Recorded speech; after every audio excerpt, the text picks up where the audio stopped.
नमस्कार साथियों, राम राम सा। टेक्निकल आवारा के इस यूट्यूब चैनल पर स्वागत है आप सभी लोगों का। राजस्थान कला एवं संस्कृति की श्रृंखला में आज हम राजस्थान के जो लोक देवता हैं उनका अवलोकन करेंगे। साथ ही में मैं आपको बता देना चाहता हूँ कि हमारा जो मेन एम है वो RS प्री और मेंस को कवर करना है। साथ ही में जितनी भी वनडे ऑब्जेक्टिव एग्ज़ाम होती हैं, चाहे वो पटवार हो, चाहे वो रीट हो, चाहे वो कांस्टेबल या ग्रुप डी जैसे कि अभी हाई कोर्ट में निकली कुछ वैकेंसियां हैं, साथ ही में टीचर्स की जितनी भी एग्ज़ाम होती हैं, चाहे वो 3rd ग्रेड की हो, चाहे वो व्याख्याता भर्ती परीक्षा हो, इस लेक्चर को हमने इसी तरह से डिज़ाइन किया है ताकि आपको किसी भी तरह के फैक्ट के लिए कोई अन्य सोर्स पर आश्रित ना रहना पड़े। मैं आपको एक ओवरऑल व्यू दे देता हूँ कि आज लेक्चर हम किस तरह से कवर करेंगे। देखिए, सबसे पहले सामान्य परिचय में लोक देवता कौन है, उनकी पृष्ठभूमि क्या है और आमजन में लोक देवताओं की जो आस्था का स्रोत है वो किस प्रकार विकसित हुआ है। साथ ही में जो हमारे पंचपीर लोक देवता हैं उनको भी हम अध्ययन करेंगे और ये वही देवता हैं जिन्हें न सिर्फ केवल हिंदू बल्कि हमारे मुस्लिम भाई भी उतनी ही आस्था के साथ में पूजते हैं जितने हिंदू पूजते हैं। तो आप इसे ध्यान में रखिए। रामदेव जी, बाबू जी, गोगा जी, हड़बू जी और मेहा जी मांगलिया। इसके अतिरिक्त जो अन्य देवता हैं, प्रसिद्ध लोक देवता हैं, जैसे देवनारायण जी गुर्जर जाति के लोक देवता हैं, तेजा जी, वीर कल्ला जी, देव बाबा, मल्लीनाथ, तल्लीनाथ और इनके अतिरिक्त जो क्षेत्रीय संस्कृति से जुड़े हुए हैं अन्य सभी लोक देवता। इन सभी लोक देवताओं को हम डायग्राम्स और इनकी जो रियल फुटेज है, जो इनके स्थान है, जो थान हैं या मंदिर हैं, देवरे हैं, वहाँ पर जो रियल फुटेज हैं उनको हमने लेने की कोशिश की है। इसके साथ ही में मैप के साथ में, डायग्राम के साथ में आपको लोकेट किया जाएगा हर जगह। और लेक्चर के बाद में सभी लोक देवताओं को एक ही बार में, एक ही फ्लो में मैप के साथ में रिवाइज किया जाएगा। तो आप इसे ध्यान रखिए। इसके साथ ही हम आपको सारे जितने भी प्रीवियस एग्ज़ाम में RS प्री में और मेंस में क्वेश्चन आए हुए हैं या बनने की जो संभावना है उसके लिए आपको मॉडल क्वेश्चन देंगे विद सॉल्यूशन। और इन सभी चीज़ों का आपको एक PDF भी मिलेगा ताकि आप लोग प्रिंट आउट करवा के उसे बेहतर तरीके से रिवाइज कर सकें बाद में। तो आइए बिना समय गंवाए शुरू करते हैं। सबसे पहले सामान्य परिचय देख लेते हैं कि लोक देवता जो हैं वो कौन है। देखिए, लोक देवता ऐसे महापुरुष हैं जो मानव रूप में जन्म लेते हैं और अपने तेजस्वी कृत्यों के द्वारा जनसाधारण का कल्याण करते हैं। अब ये इस तरह से होता है कि कोई भी अलौकिक जो चमत्कार हैं या जो भी वीरोचित कार्य हैं उनको करने वाले जो ऐसे लोग हैं जो मानव के रूप में ही अवतरित हुए हैं, पैदा हुए हैं, लेकिन अपने आत्मबल द्वारा समाज में सांस्कृतिक मूल्यों की स्थापना करते हैं, वे ही लोक देवता कहलाए हैं। तो ये छोटा सा एक इसका परिचय है। इसके अतिरिक्त आमजन द्वारा दैविक अंश के रूप में इन्हें मान्यता दी गई है। देखिए, दैविक अंश के रूप में मान्यता देने से अभिप्राय यह है, प्रत्येक लोक देवता किसी न किसी के अवतार के रूप में माने जाते हैं। जैसे बाबा रामदेव जी को हम जो आमजन में मान्यता है वो उन्हें कृष्ण का अवतार मानते हैं, बाबू जी को लक्ष्मण का अवतार मानते हैं और इसके अतिरिक्त देवनारायण जी को विष्णु का अवतार मानते हैं। तो इस तरह से इनकी मान्यता बनी हुई है।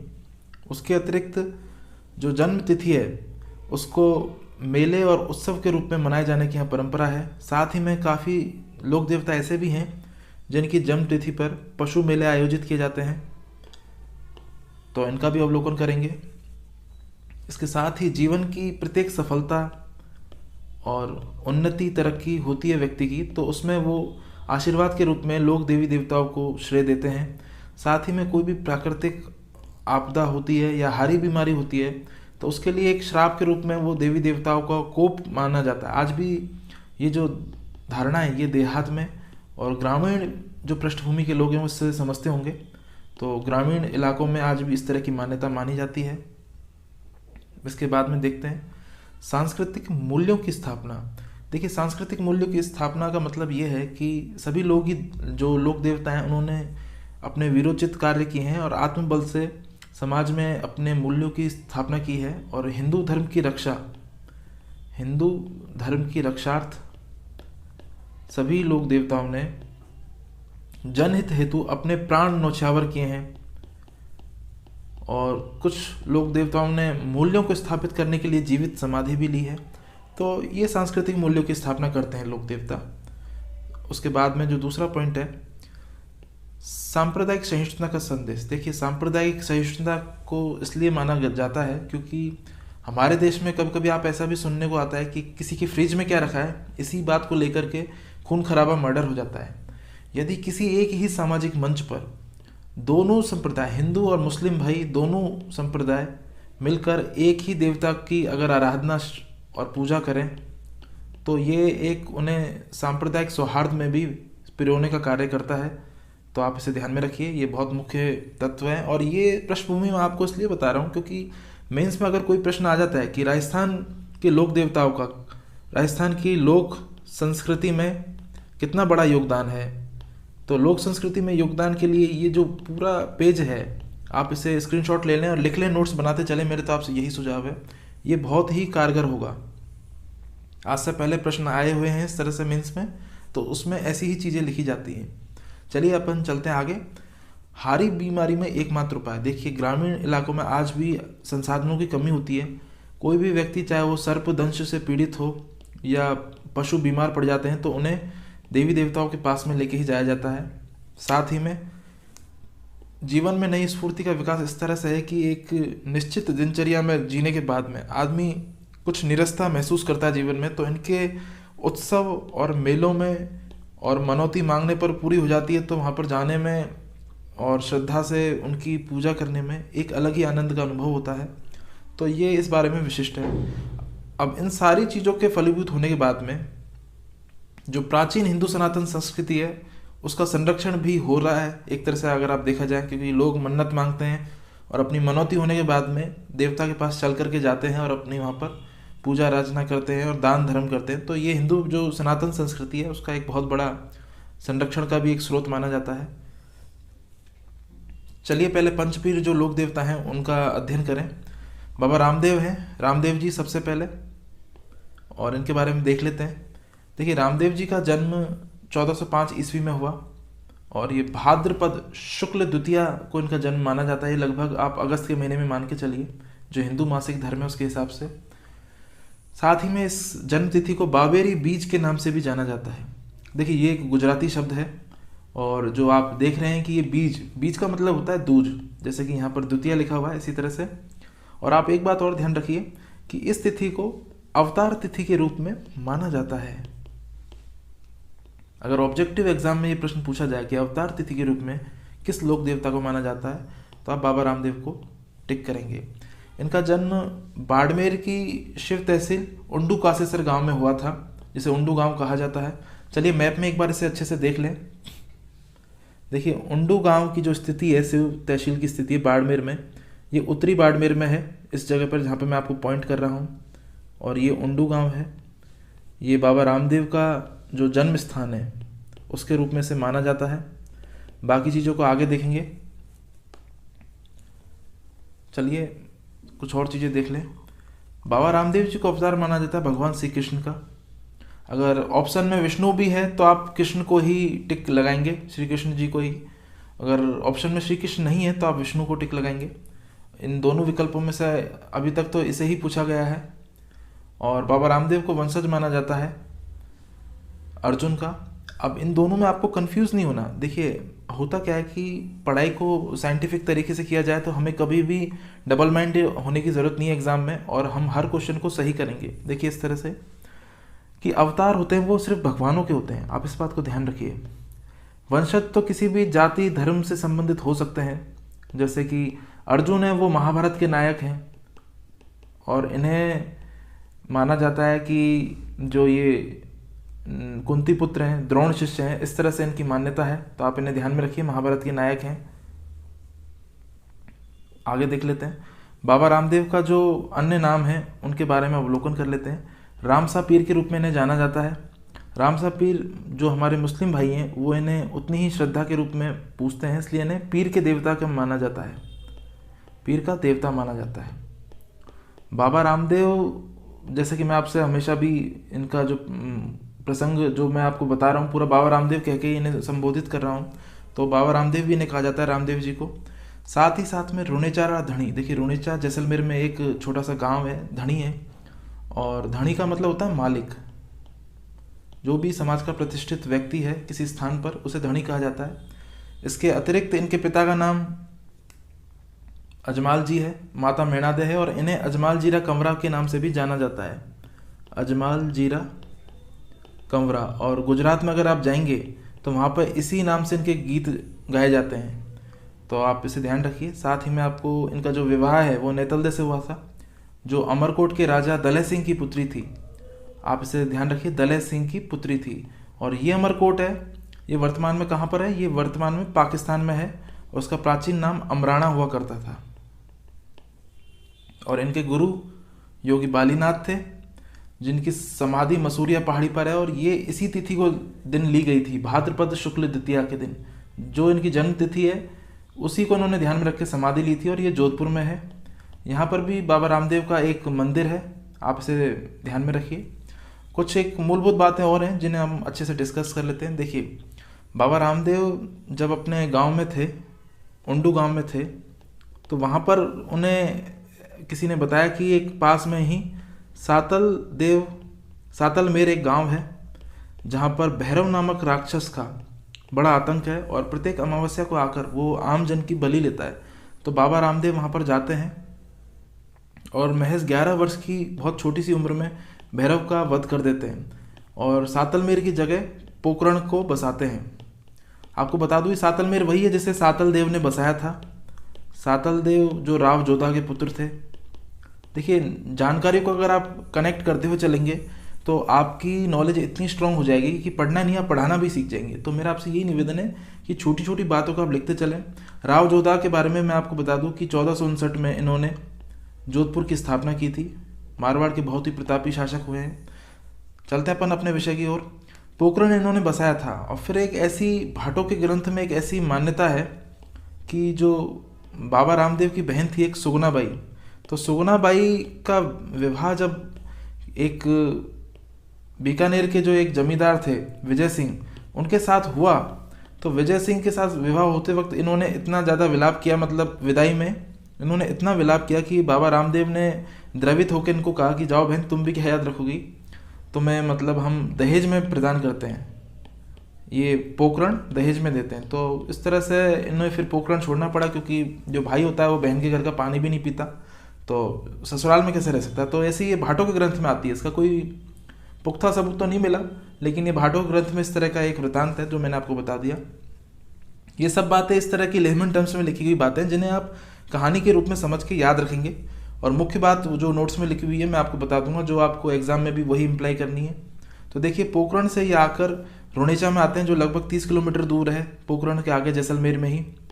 रोनेचा में आते हैं तो इनके साथ एक घटना होती है कि वृक्ष पर इन्हें एक दलित बच्ची लटकी मिला दिखती है पेड़ की डाली पर, जिसका नाम इन्होंने डाली बाई रखा, और उसे अपनी जो धर्म बहन के रूप में स्वीकार किया।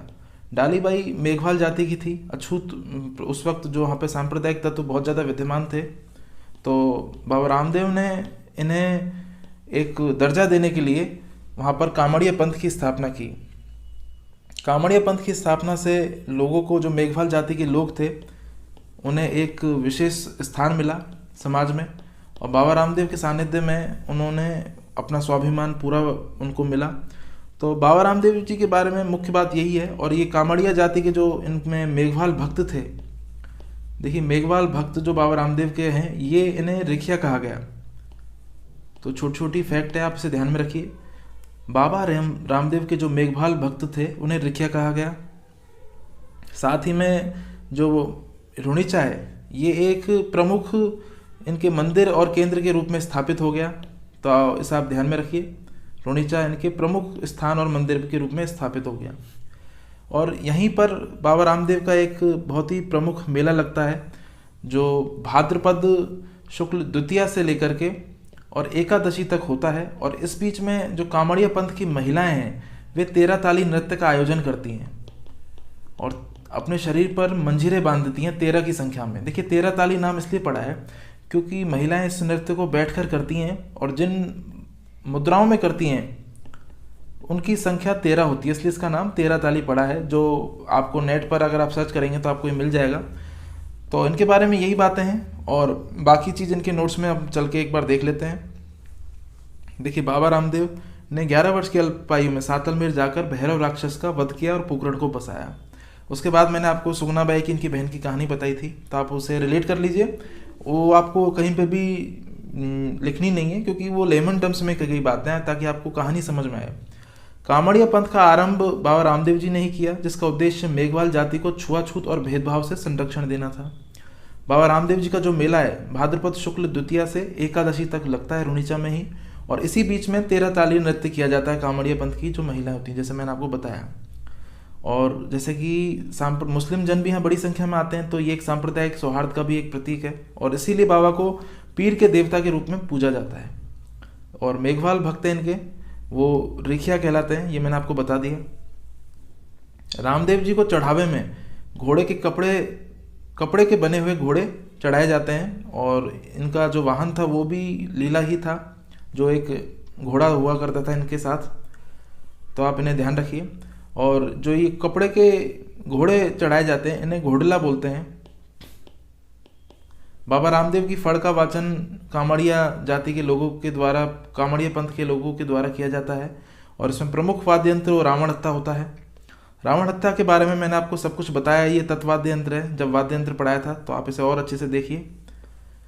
साथ ही में कुछ और चीज़ें भी हैं कि बाबा रामदेव के जो चरण चिन्ह हैं, देखिए चरण चिन्ह जो लोक देवता के होते हैं वो पगल्ले के रूप में अपने घरों में रखकर जो इन्हें मानते हैं वो पूजा करते हैं इस तरह से।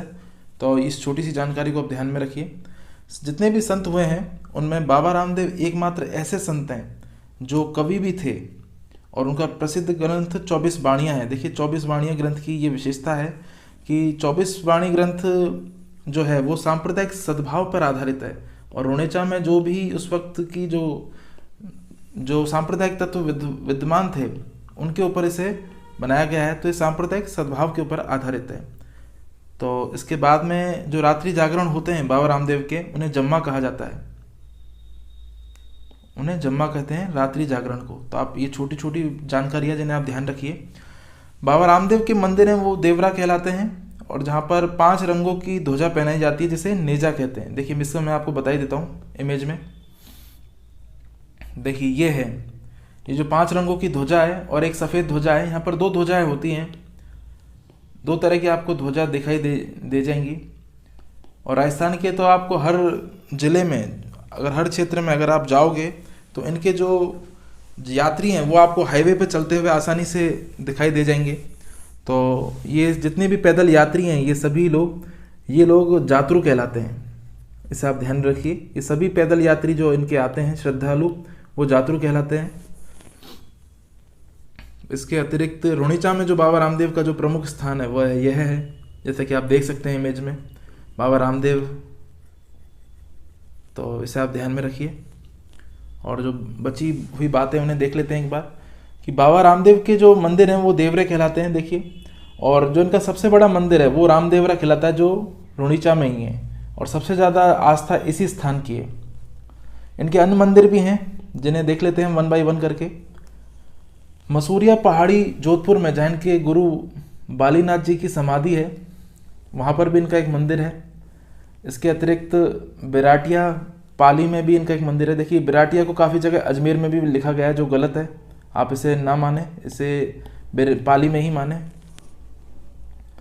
खुंडियावास अजमेर में है और ये बाबा रामदेव का जो छोटा रामदेवरा है यानी कि मिनी रामदेवरा कहलाता है, मिनी रामदेवरा कहलाता है। खुंडियावास गांव की एक भौगोलिक महत्व भी है कि ये आधा नागौर में है और आधा अजमेर में है, तो इससे आप ध्यान में रखिए। लेकिन जो भाग खुंडियावास का अजमेर में है, जो मंदिर है वो अजमेर में ही है। और इसके अतिरिक्त सुरता खेड़ा भी है जो चित्तौड़गढ़ में है। तो ये कुछ प्रमुख वो हैं तो ऑब्जेक्टिव एग्जाम में आपसे ये पूछा जा सकता है कि ये जो मंदिर है बाबा रामदेव के वो कौन कौन सी जगह पर है। तो हो सकता है आपको ऑप्शन में दे दे और एक ऑप्शन में ना दे, तो आपको उसकी तरह से आंसर को याद में रखना है। चलते हैं अपन आगे। अगर भारत के स्तर की बात करेंगे, भारत के स्तर पर बात करेंगे कि बाबा रामदेव का जो मिनी रामदेव रहा है वो कहाँ पर है, छोटा रामदेव रहा, तो वो गुजरात में है। और यही कारण है कि उत्तर प्रदेश, एमपी, हरियाणा और गुजरात और राजस्थान में तो खैर ये है ही मुख्य रूप से, इन 5 राज्यों से इनके श्रद्धालु और भक्तजन दर्शन के लिए आते हैं। बाबा रामदेव के जो रोनिचा में दर्शन करने वाले लोग हैं उन्हें जातरू कहा जाता है। साथ ही में इनके जो 3 प्रसिद्ध भक्त हुए हैं, रतन राय का, लकी बंजारा और हरजी भाटी, तो ये भी प्रमुख हैं। लकी बंजारा हैं वो मुस्लिम भक्त हैं इनके, और जो हरजी भाटी हैं वो यदुवंशी हैं, भगवान कृष्ण को मानने वाले, क्योंकि बाबा रामदेव भी कृष्ण जी के अवतार हैं। तो इसी प्रकार हरजी भाटी को भी प्रमुख माना गया है। और साथ ही में जो सबसे बड़ा काफ़ी बार ऑब्जेक्टिव प्रश्न में पूछा गया है, देखिए कि शुद्धि आंदोलन का प्रवर्तक बाबा रामदेव को माना जाता है। यह आंदोलन वही है जो काफ़ी जगह मतलब हिंदू लोगों को मुस्लिम आक्रांताओं के दबाव में या जबरन अपनी जान बचाने के लिए मुस्लिम बना दिया गया, उन्हें वापस हिंदू में बनाया गया और उन्हें अपने धर्म को बनाए रखने की पूर्ण आज़ादी दी गई। तो ये इस तरह से जो शुद्धि आंदोलन है, इसके जो आगाज़, इसका प्रवर्तक है, इसके पायोनियर हैं वो बाबा रामदेव जी हैं। पश्चिमी राजस्थान में जो रम्मत एक लोक नाट्य कला है जिसमें ऐतिहासिक पौराणिक बातों को मंचन के रूप में कहा जाता है, तो उससे पहले बाबा रामदेव के भजन गाए जाते हैं। और बाबा रामदेव ने महज 53 वर्ष की आयु में समाधि ली थी, जीवित समाधि ली थी। जो रोनिचा में ही राम सरोवर झील है उसकी पाल पर इन्होंने जीवित समाधि ली है। परंतु ऐसा कहा जाता है कि बाबा रामदेव जो अपनी बहन थी डालीबाई, उसको बहुत ज़्यादा मानते थे और डालीबाई ने इनसे एक दिन पहले समाधि ली थी और उनको चमत्कारिक रूप से अपने श्रृंगार की वस्तुएं भी उस समाधि स्थल से निकाल के बताई थी। तो बाबा रामदेव ने इनका मान रखा और डालीबाई को एक दिन पहले समाधि लेने की अनुमति दी। उसके बाद में बाबा रामदेव समाधि लेते हैं यहाँ पर। तो यहाँ पर इनका एक मंदिर भी बना हुआ है, तो आप इन चीज़ों को ध्यान में रखिए। और इनकी समाधि की तिथि भी यही है जो इनकी जन्म की तिथि थी, भाद्रपद शुक्ल, इसी मास में इन्होंने समाधि ली।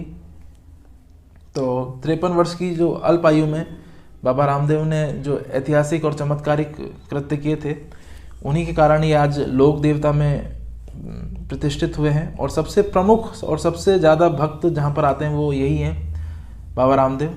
चलते हैं हमारे जो अगले लोक देवता हैं। देखिए अगले लोक देवता पाबू जी हैं। पाबू जी के बारे में बता दूँ, ये राठौड़ वंशीय थे और इनका जन्म है वो आपको जैसे कि आप देख रहे हैं 1239। फैक्ट आपको काफ़ी किताबों में अलग अलग दिख जाएंगे, लेकिन आप इसे 13वीं सदी याद रखिए। और कोलूमंड जोधपुर में एक स्थान है जिसे मैं आपको मैप के थ्रू विजुलाइज करवा दूँ एक बार। देखिए ये है बिल्कुल जो उत्तर पूर्वी जोधपुर में एक ये जगह है कोलूमंड गांव। तो ये बाबू जी के जन्म स्थान के रूप में माना जाता है इसे। तो और भी कुछ चीज़ें देख लें इनके बारे में, जो सामान्य परिचय है उसका अवलोकन हम कर लेते हैं। बाबू जी के पिताजी का नाम धांधल देव राठौड़ था, इनकी माता कमलादे है और इनका विवाह सुप्यारदे से हुआ था, जो अमरकोट के ही राजा सूरजमल सोडा की पुत्री थी। देखिए ये सूरजमल है, सूरतमल गलती से लिख गया, सूरजमल सोडा की पुत्री थी। और ये अमरकोट वही है जो मैंने आपको बताया पाकिस्तान में है और इसका पुराना नाम अमराना है। बाबू जी अवतार माने जाते हैं लक्ष्मण के, जैसे बाबा रामदेव जी श्री कृष्ण के थे, इस तरह से लक्ष्मण के अवतार माने जाते हैं। और वंशज माने जाते हैं राव सिंघा के। देखिए राव सिंघा राठौड़ों के मूल पुरुष कहलाते हैं, राठौड़ों के मूल पुरुष यानी आदि पुरुष कहलाते हैं, तो आप इसे ध्यान में रखिए। और राठौड़ वंश की जो मारवाड़ में आप देखते हैं वो एक शाखा इन्हीं की ही चली आ रही है। इसके अलावा बाबू जी की जो घोड़ी थी वो केसर काल में थी और ये बहुत ही सुंदर और आकर्षक घोड़ी थी। और बाबू जी का जो जीवन वृतांत है वो इसी घोड़ी के कारण, इसी घोड़ी के इर्द गिर्द घूमता है। चलिए इनके बारे में एक छोटी सी जानकारी देखते हैं।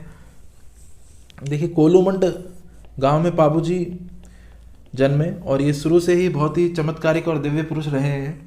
तो यहाँ पर देवल चारणी एक गाय पालक थी, गौपालक थी, तो उसकी घोड़ी थी केसर काल में जो बहुत ही आकर्षक थी। और पाबू जी की जो बहनोई थे वो जिंदराव खींची थे। तो जिंदराव खींची नागौर के थे सामान्यतः, और ये जायल प्रदेश के जागीरदार थे नागौर में ही।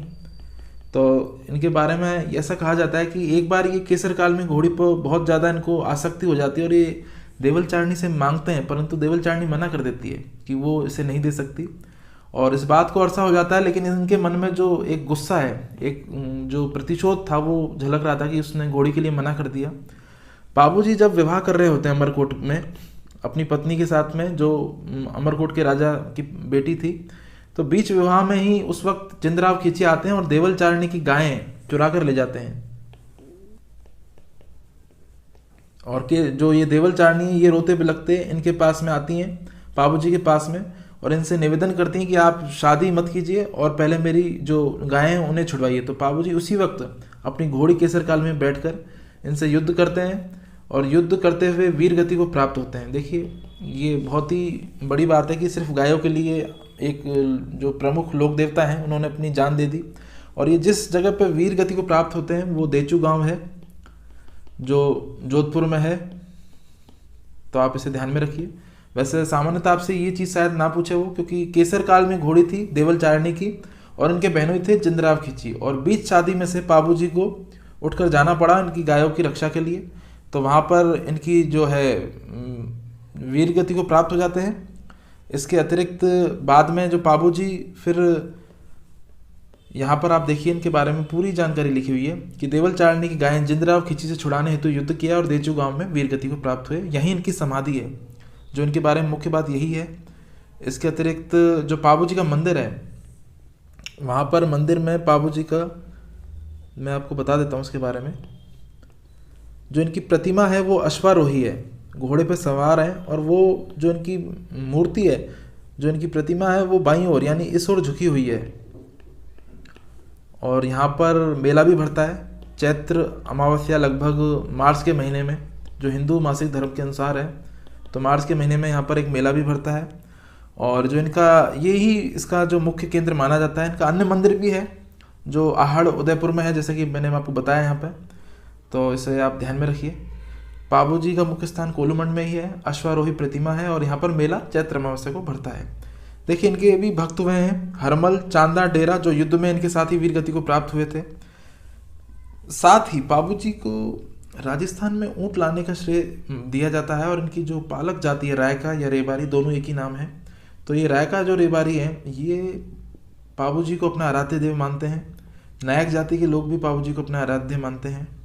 और पाबू जी जो पीर के देवता कहे जाते हैं वो इसलिए कहे जाते हैं क्योंकि जो मेहर जाति के मुसलमान हैं वो पाबू जी को पूजा करते हैं, और इनकी फड़ का वाचन नायक जाति के लोगों के द्वारा किया जाता है। देखिए, और ये नायक जाति के जब लोग इनके फड़ का वाचन करते हैं तो वाद्य यंत्रों का प्रयोग करते हैं, और जो इनके ब्यावले गाए जाते हैं भजन और कीर्तन, उसमें भी माठ वाद्य यंत्र का प्रयोग होता है। तो आप इसे ध्यान रखिए। इनकी फड़ में जो प्रमुख वाचन होता है वो रावण हत्या का ही होता है, लेकिन ये फड़ में होता है। परंतु जो इनके ब्यावले लिखे जाते हैं, जो इनके भजन है और कीर्तन गाए जाते हैं, उसमें माठ वाद्य यंत्र का प्रयोग होता है। तो आप इसे ध्यान में रखिए। आशिया मोड़ जी ने पाबू जी पर एक ग्रंथ लिखा है, पाबू प्रकाश, और ये पाबू जी के जीवन चरित्र पर लिखा गया है। इसे ये जो फैक्ट है उसे ध्यान रखिए कि आशिया मोड़ जी ने पाबू प्रकाश लिखा है। ये पाबू जी हैं, इनकी प्रतिमा है, इसी तरह से है। और ये इनकी फड़ है। देखिए फड़ क्या होती है कि इसका जो सही नाम है वो तो पड़ है, परंतु भाषा के विकृतीकरण के कारण ये फड़ हो गया है। और फड़ में किसी भी लोक देवता के जीवन चरित्र को उकेरा जाता है कपड़े पर, और फिर उसका वाचन होता है वाद्य यंत्रों के साथ में। जैसे यहाँ पर रावण हत्या प्रयोग में होता है, जो बाबा रामदेव की फड़ में भी होता है। और जो ब्यावले गाए जाते हैं, देखिए पाबू जी के ब्यावले भजन गाए जाते हैं, उसमें माठ वाद्य यंत्र का प्रयोग होता है। इन चीज़ों में आप अंतर रखिए, और कभी भी कोई टफ प्रश्न अगर बनाने की कोशिश की गई बोर्ड के द्वारा तो आपसे ये कंफ्यूज कर सकता है आपको यहाँ पर। तो ध्यान रखिए। देखिए पाबू जी का विवाह यहाँ पर हो रहा होता है, और फिर देवल चारणी इनसे निवेदन करते हैं और इनको ज़बरदस्ती यहाँ से लेके जाते हैं, और ये युद्ध है और मारकाट मच रही है। यहाँ पे आप देख सकते हैं किस तरह से युद्ध और मारकाट हो रही है। तो इस तरह से पाबू जी जो हैं जो वीर गति को प्राप्त हो जाते हैं। इनके बारे में इतना ही है। आगे जो चलते हैं, हमारे जो अगले लोक देवता हैं वो हैं गोगा जी।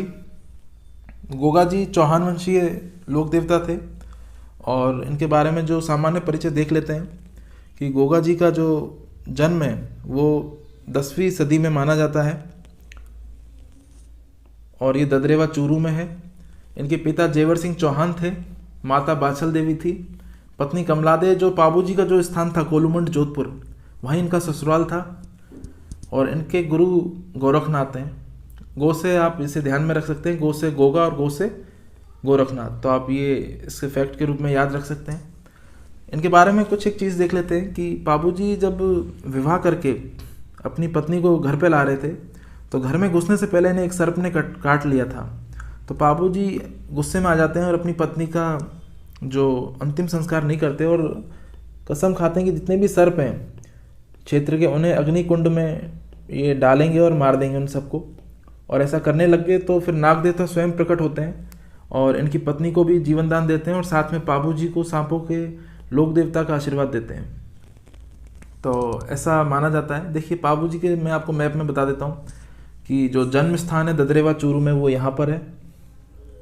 जैसे कि आपको ये आप स्थिति को देख सकते हैं, ये है साहब चूरू में ददरेवा, ये इनका जन्म स्थान है। और इसके अतिरिक्त जो इनकी ये कोलूमंड यहाँ ससुराल था, ये जोधपुर है, हमने आपको पहले बता दिया पाबू जी के समय। तो पाबू जी क्या है कि मुस्लिम आक्रांताओं से लड़ते रहे जीवन भर और मुस्लिम आक्रांता में जो मोहम्मद गजनवी है उससे भी इन्होंने बहुत संघर्ष किया। लगभग 9 बार इन्होंने, ऐसा माना जाता है 9 से 10 बार इन्होंने मुस्लिम आक्रांताओं से संघर्ष किया गायों की रक्षा करने हेतु। तो एक कहानी के अनुसार जब मोहम्मद गजनवी सोमनाथ मंदिर को लूट कर जा रहे थे तो उनके पास धन बहुत ज़्यादा था, तो उसे ले जाने के लिए उन्होंने गायों का अपहरण किया, पाबू जी के गांव की गायों का अपहरण किया। और इसी से ही पाबू जी इनसे युद्ध में लड़ने के लिए चले गए और युद्ध में वीरगति को प्राप्त हुए। लेकिन बहुत ही भव्य था ये युद्ध। पाबू जी अपने शीर्ष के कट जाने के बाद में भी लड़ते रहे और इनका धड़ अलग हो गया, वो भी लड़ता रहा। तो इस तरह से ये बहुत विशेष है। तो जहाँ पर इनका शीर्ष गिरा था, जो चूरू ददरेवा में ही है ये जगह, इस स्थान को शीर्ष मेडी कहा जाता है। और जहाँ पर इनका धड़ गिरा था इसे गोगा मेडी कहा जाता है। ये जगह नौहर हनुमानगढ़ में है। तो इसे आप कहानी के रूप में याद रखिए और बार बार पढ़ेंगे तो ये फैक्ट आपको सारे याद हो जाएंगे। देखिए इस स्थान को गोगा मेडी के अलावा धुर मेडी भी कहा जाता है और ये दोनों ही नाम एक ही हैं, गोगा मेडी धुर मेडी, क्योंकि यहाँ पे इनकी समाधि स्थल भी है, मंदिर बना हुआ है यहाँ पर। और इनकी भव्यता के साथ युद्ध करने पर जो मोहम्मद गजनवी थे उन्होंने पीर के देवता के रूप में माना और इन्हें जाहर पीर की उपाधि दी। और जो यूपी के लोग हैं इन्हें सर्पदंश से पीड़ित लोगों का इलाज करने के कारण जाहर वीर भी बोलते हैं। तो ये दोनों नाम प्रचलित हैं, आप इनमें कंफ्यूज मत होइए। इसके अतिरिक्त जो इनके बारे में मुख्य बातें वो ये हैं कि जो पाबू जी का यहाँ पर मंदिर बना हुआ है, इसमें जो ऊपर की अगर आप देखेंगे आकृति को तो ये मुस्लिम शैली जैसी है और नीचे की आकृति है वो हिंदू शैली जैसी है। उसका कारण ये है कि इनके एक वंशज हुआ करते थे कायम सिंह। कायम सिंह बाद में मुस्लिम बन गए थे, तो उनके मुस्लिम होने के कारण इसे मतलब मुस्लिम शैली का प्रभाव दिखता है। और जो ऊपर का जो ये मकबरा होता है इसे बनाया था वो फिरोज शाह तुगलक ने बनाया था इसे, तो आप ध्यान रखिए। और जो नीचे का जो ये हिंदू शैली से बना हुआ है इसे महाराज गंगा सिंह ने बनवाया था, तो इसलिए हिंदू शैली का है। और इस तरह से जो यहाँ पर सांप्रदायिक एक भेद दिखता है तो उसी के कारण इनके जो पुजारी हैं उनमें भी भेद दिखता है कि एक माह जो गोगा नवमी है, इनकी जो जयंती आती है गोगा जी की, तो इस जयंती में सिर्फ एक माह इनका जो पुजारी है वो हिंदू होता है, जो चौहान वंशीय ही होता है। बाकी के 11 माह ये एक मुस्लिम यहाँ पे उलेमा यानी मुस्लिम पुजारी यहाँ पर पूजा करते हैं। तो ये मुख्य कारण है कि कायम सिंह ने जो धर्म परिवर्तन किया था उसके कारण ये विविधता देखने को मिलती है। इसके बारे में जो और आपको हम बातें बता दें कि गोगा जी ने धर्म रक्षार्थ मुस्लिम आक्रांताओं से रक्षा करने हेतु 9 बार युद्ध किया और प्राण न्यौछावर किए। गजनवी ने इन्हें जहर पीर की उपाधि दी। देखिए जो फैक्ट की अगर मैं आपको बात बताऊं, जैसे यहाँ 9 बार लिखा हुआ है, कहीं 10 बार और कहीं 13 बार भी लिखा हुआ है, तो इसमें आपको ज़्यादा परेशान नहीं होना है। लेकिन इन्होंने कई बार संघर्ष किया था, ये बात आपको याद रखनी है। तो देखिए ददरेवा में शीर्ष मेडी है जहाँ पे इनका सर कट के गिरा, और समाधि स्थल नौहर हनुमानगढ़ में है जहाँ पर जिसे धुरमेड़ी और गोगा मेडी भी कहते हैं। तो देखिए शीर्ष मेडी यानी शीर्ष जहाँ पर गिरा, और धुरमेड़ी यानी धड़ जहाँ पर गिरा। तो यहीं पर आपको मुस्लिम और हिंदू संस्कृति का जो समन्वय है वो देखने को मिलता है। और इनका मेला गोगा नवमी यानी भाद्रपद कृष्ण नवमी को देखने को मिलता है। अन्य मंदिर इनका गोगा जी की ओल्डी के नाम से प्रसिद्ध है, और ये अन्य मंदिर है जो ये जालौर में है, सांचौर जालौर में है, और इसे किलोरियों की ढाणी के रूप में जाना जाता है क्योंकि ये वहीं स्थित है। इसकी स्थिति है यहाँ पर किलोरियों की ढाणी में, तो इसे गोगा जी की ओल्डी कहा जाता है, इसे ध्यान में रखिए। खेजड़ी के जो वृक्ष हैं वो गोगा जी का स्थान होता है, और यही एक क्वेश्चन भी आया कि गांव गांव गोगो गांव गांव खेजड़ी, तो ये गोगा जी के लिए कहा जाता है, गांव गांव गोगो और गांव गांव खेजड़ी। तो ये प्रश्न आ चुका है किसी ऑब्जेक्टिव एग्जाम में। हम जब प्रीवियस ईयर के क्वेश्चन सॉल्व करेंगे, जब आप इसको बताएंगे बहुत अच्छे से विकल्पों के साथ में। चलते हैं आगे। गोगा जी के वाहन का नाम, वो एक घोड़ी थी और उसका नाम नीली घोड़ी था, नीली घोड़ी था, और इसे गोगा बप्पा के नाम से भी जानते हैं। देखिए और किसानों में भी मान्यता है कि खेत में जाने से पहले वो हर और हाली पर गोगा जी के नाम की राखी बांधते हैं, जिसे रिखड़ी बोलते हैं। मैंने आपको मेघवाल भक्तजनों के बारे में बताया था, उन्हें रिखिया कहते हैं, आप ध्यान रखिए, और इसे गोगा रिखड़ी बोलते हैं। हल और हाली, हाली किसे बोलते हैं? हाली किसानों को बोला जाता है। और गोगा जी की आराधना में जो श्रद्धालु है वो सांकल नृत्य करते हैं, और इनके जो मुस्लिम भक्त हैं वो भी इसमें शरीक होते हैं। और दलित हों, हिंदुओं में भी काफ़ी सारी ऐसी जाति और समाज हैं जो इसमें प्रमुख रूप से भाग लेते हैं और अपनी आस्था का इसे मुख्य केंद्र मानते हैं। तो आप इन चीज़ों को ध्यान में रखिए।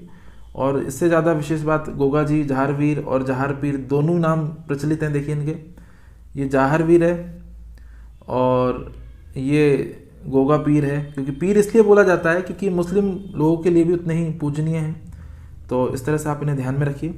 इसके बाद में जो लोक देवता हैं जो हमारे पंच पीर के रूप में प्रतिष्ठित हैं वो हड़बू जी हैं।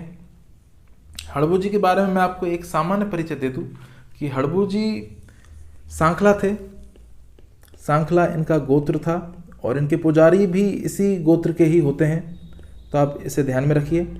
इनका जो जन्म स्थल है वो भूडौल नागौर में है, और इनके जो गुरु थे वो योगी बालीनाथ थे, और हड़बू जी बाबा रामदेव जी के मौसेरे भाई थे, रामदेव जी के मौसेरे भाई थे। तो आप इसे ध्यान में रखिए। और उन्हीं की ही उन्होंने विश्वास से प्रेरणा लेकर के हड़बू जी ने योगी बालीनाथ से दीक्षा ली, और बाबा रामदेव की तरह समाज सुधार के लिए इन्होंने अपना लक्ष्य बनाया, और पूर्ण निष्ठा से आजीवन इन्होंने अपने जो जीवन है उसको खपा दिया। तो इनका जो वाहन है ये आप देख लीजिए, हर किताब में देखने को नहीं मिलता, लेकिन फैक्ट के रूप में इसलिए मैंने इसको ले लिया। ये सियार है इनका वाहन। आपसे कभी भी लोक देवता को लेकर के वाहनों को एक मैच द कॉलम में भी आ सकता है, और आपसे ये करवाने के लिए बोल सकते हैं मिलान कीजिए। तो वहाँ पर ये सियार आपको याद रखना पड़ेगा, क्योंकि ज़्यादातर तो घोड़े ही हैं और उनके नामों से ही पूछे जाएंगे जितने भी देवता हैं।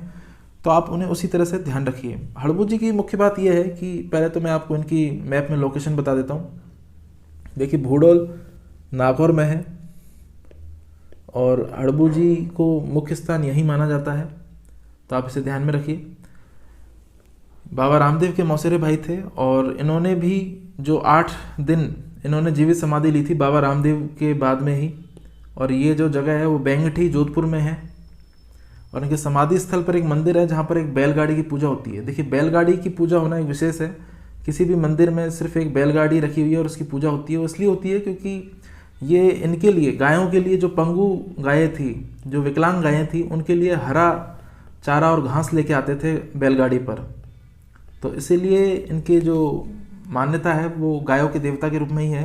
हड़बू जी शकुन शास्त्र के भी ज्ञाता थे और राव जोधा के समकालीन थे। राव जोधा आपको मैंने बता दिया था कि ये 1459 में इन्होंने जो 1469 में जोधपुर की स्थापना की थी, और हड़बू जी का आशीर्वाद इन्हें प्राप्त हुआ था, राव जोधा को ही। तो ध्यान रखिए, इनके पुजारी सांखला जाति के होते, मैं आपको बता चुका हूँ। और हड़बू जी के बारे में मुख्य बातें यही हैं कि ये रामदेव जी के मौसेरे भाई थे, और इनके गुरु भी योगी बालीनाथ ही थे, जो बाबा रामदेव के भी थे। तो इनके बारे में मुख्य बातें यही हैं, और आप इन्हें ध्यान में रखिए। चलते हैं आगे। जो हमारे दूसरे लोक देवता हैं, मेहाजी मांगलिया। मेहाजी मांगलिया राजपूत थे, और ये मांगलियों के ही आराध्य देव के रूप में इन्हें माना जाता है। और जैसे कि आप इसमें देख सकते हैं, इष्ट देव के रूप में पूजनीय है, और साधारण जीवन, धर्म रक्षा, गायों की सेवा में इन्होंने अपना जीवन बलिदान किया। राव चुंडा के ये समकालीन थे, क्योंकि राव चुंडा जो राठौड़ वंश की जो मारवाड़ में थे, उसी तरह से हैं ये भी, मारवाड़ के थे। तो जो इनका जो जीवन है, इन्हें वीरगति मिली थी एक युद्ध करते हुए जैसलमेर के शासक राणंग देव भाटी से गायों की रक्षा करते हुए इन्होंने वीरगति पाई थी। और इनके जो वाहन का नाम है, वो इनका प्रिय घोड़ा था किरड़ काबरा। ये देखिए घोड़ा था, तो ऐसा आप ध्यान में रखिए। और मेहाजी मांगलिया के बारे में एक और बात है कि जो इनको पूजा करने वाले इनके भूपे हैं, उनमें वंश वृद्धि नहीं होती है। तो वो अपना जो वंश है वो कैसे चलाते हैं, वंश वृद्धि नहीं होती तो वंश कैसे चलाते हैं, वो गोद लेकर अपना वंश चलाते हैं। तो आप इसे ध्यान में रखिए। और किरण कापरा इनका एक प्रिय घोड़ा था। और भाद्रपद जो कृष्ण जन्माष्टमी है, उसी को ही जो मेहाजी मांगलिया है, इनकी जो मेला है यहाँ पर भरता है, और इसी तरह से इनकी मान्यता है। तो मेहाजी की जो अष्टमी है, मेहाजी अष्टमी, वो इसी दिन होती है। तो आप इसे ध्यान में रखिए। यहाँ पर मेला भी भरता है इनके जन्म स्थान पर, जो इनका मुख्य स्थान बना हुआ है। और जितने भी अब पंचपीठ थे उनको हम कवर करवा चुके हैं, और उसके बाद में जो दूसरे लोक देवता हैं उन्हें देख लेते हैं। तो जो अगले लोक देवता हैं वो देवनारायण जी हैं। और देवनारायण जी के जो सामान्य परिचय है, एक बार उसे देख लें। देखिए, देवनारायण जी का जो मूल नाम उदय सिंह था, और ये 13वीं सदी बगड़ावत परिवार में इनका जन्म हुआ। और ये आसीन तहसील भीलवाड़ा में, ये स्थान का नाम मैं आपको बता देता हूँ, गोठा दड़ावत एक गांव है जो इनका मुख्य स्थान है। मैप में आइए इसे अच्छे से देख लेते हैं हम लोग। देखिए, ये भीलवाड़ा है जो आप देख रहे हैं। भीलवाड़ा में यहाँ पर गोठा दड़ावत जो इनका प्रमुख स्थान है, वो यहीं स्थित है, और ये इनका जन्म स्थान है। तो आप इसे ध्यान में रखिए। मैप से चीज़ें बहुत कंठस्थ हो जाती हैं, और अगर आप मैप से पढ़ेंगे तो आपको भूलने की कभी भी कोई प्रॉब्लम नहीं आएगी। चलते हैं अपन आगे। देखिए, देवनारायण जी के बारे में जो सबसे मुख्य बात वो यही है कि ये गुर्जर जाति के आराध्य देव थे। गुर्जर जाति इन्हें आज भी अपना सबसे प्रमुख लोक देवता मानती है। ठीक है, तो आप इसे ध्यान में रखिए। इनके पिता का नाम सवाई भोज था, इनकी माता खटाणी, और पत्नी का नाम पीपल दे है। देवनारायण जी को अवतार माना जाता है भगवान विष्णु। तो आप इसे ध्यान में रखिए। मैंने आपको बाबा रामदेव में भी आपको बताया था कि रामदेव जी को कृष्ण का अवतार माना जाता है, भगवान कृष्ण, और ऑब्लिक में मैंने आपको विष्णु बताया था। तो आपको कंफ्यूज नहीं होना। देखिए, विष्णु आपसे वो कभी भी नहीं पूछेंगे, क्योंकि विष्णु इन्हीं के ही हैं। तो भगवान कृष्ण को ही आप उसमें याद रखिए, क्योंकि ये चीज़ें सिर्फ लोक मान्यता के रूप में हैं, इनका कोई आपस में द्वंद्व नहीं है। तो आप इन्हें इसी तरह से याद रखिए। चलते हैं हम आगे। गुर्जर जाति के आराध्य देव भगवान देवनारायण जी हैं, और इनकी फड़ का जो वाचन करते हैं वो कुमारे भोपे होते हैं गुर्जर जाति के। तो आप इसे ध्यान में रखेंगे कि कुमारे भोपे होते हैं गुर्जर जाति के, वही इनकी फड़ का वाचन करते हैं। इनकी फड़ है जो वो सर्वाधिक प्राचीन है, सबसे लंबी और सबसे अधिक प्रसंगों वाली है, और उसमें जंतर वाद्य यंत्र का प्रयोग होता है। मैंने आपको जब वाद्य यंत्र बताया था तो मैंने उसमें आपको पढ़ाया था जंतर वाद्य यंत्र किस तरह से होता है।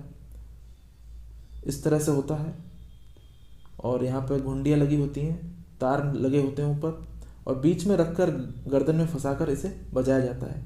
तो आप इसे ध्यान में रखिए। चलते हैं हम आगे। इनकी फड़ की इसी विशेषता को देखकर भारत सरकार ने सन 1992 में देवनारायण जी की फड़ पर एक टिकट जारी किया और इनके घोड़े का नाम लीलाधर था। तो आप इसे देख लें एक बार, ये लीलाधर है। देवनारायण जी के जन्म से पूर्व ही इनके पिता भिनाय के शासक से युद्ध करते हुए अपने 23 भाइयों के साथ शहीद हो गए थे।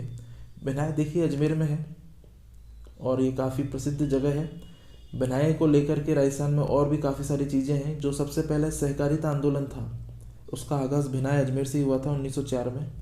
काफ़ी बार पूछा गया है, तो आप इसे ध्यान में रखिए, अलग से हम आपको पढ़ाएंगे। तो बाद में देवनारायण जी ने अपने पिता की मृत्यु का बदला लिया और उनके जितने भी संघर्ष हैं ये सब बगड़ावत महाभारत, जो गुर्जर जाति का एक प्रसिद्ध ग्रंथ है, जो कथा के रूप में बाँचा जाता है। तो आप इसे ध्यान रखिए, बगड़ावत महाभारत देवनारायण जी की कथाओं से संबंधित है। मुख्य स्थान इनके देख लेते हैं। जैसा कि मैंने आपको जन्म स्थान के बारे में बताया कि ये कोठा दड़ावत आसीन तहसील और भीलवाड़ा में स्थित है और ये खारी नदी के किनारे है। जो प्रमुख वो है मंदिर है और यहाँ पर जो भोपे हैं वो गुर्जर जाति के ही हैं। इस मंदिर की विशेषता यह है कि यहाँ पर ईंटों की पूजा होती है। अगर आपसे ऑब्जेक्टिव नेचर में पूछ लिया जाए कि ऐसे कौन से लोक देवता हैं जिनके मंदिर में ईंटों की पूजा होती है, तो वो देवनारायण जी हैं। तो आप इस छोटे से फैक्ट को ध्यान में रखिए।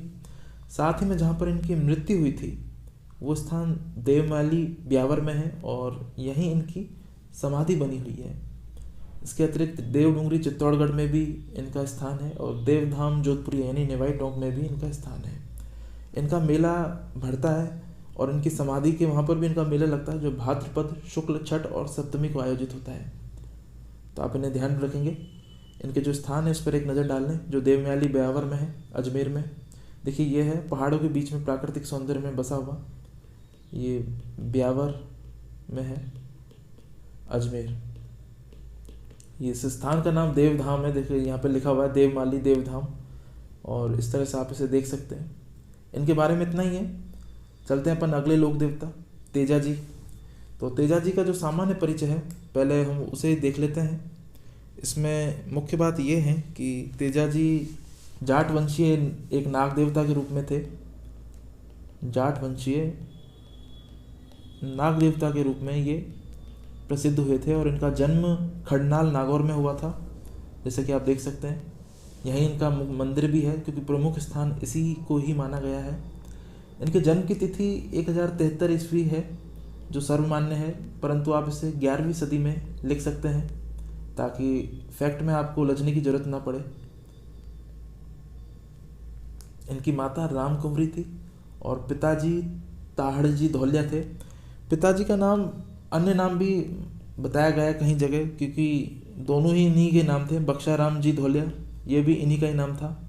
तो आप ध्यान रखिए। इनकी पत्नी पेमल वो पनेर अजमेर की रहने वाली थी और पनेर अजमेर में भी इनका एक मंदिर है और उस मंदिर की विशेषता ये है कि अन्य जितने भी मंदिर हैं उन पर जो पूजा की जाती है वो पुजारी कुम्हार जाति का होता है। जितने भी इनके अन्य मंदिर हैं पूरे प्रदेश में वो पुजारी कुम्हार होता है, परंतु इस मंदिर की विशेषता है कि यहाँ पर पुजारी माली होता है। सिर्फ इस मंदिर की विशेषता है। तो आप इस बात को ध्यान में रखिए, ये फैक्ट में पूछा जा सकता है। अगर आपसे पूछे कि तेजा जी के पुजारी किस जाति के होते हैं तो आपको कुम्हार ही बताना है, क्योंकि सामान्यतः यही है। लेकिन केवल जो इनके ससुराल में जो मंदिर बना हुआ है वहाँ पर पुजारी माली होता है।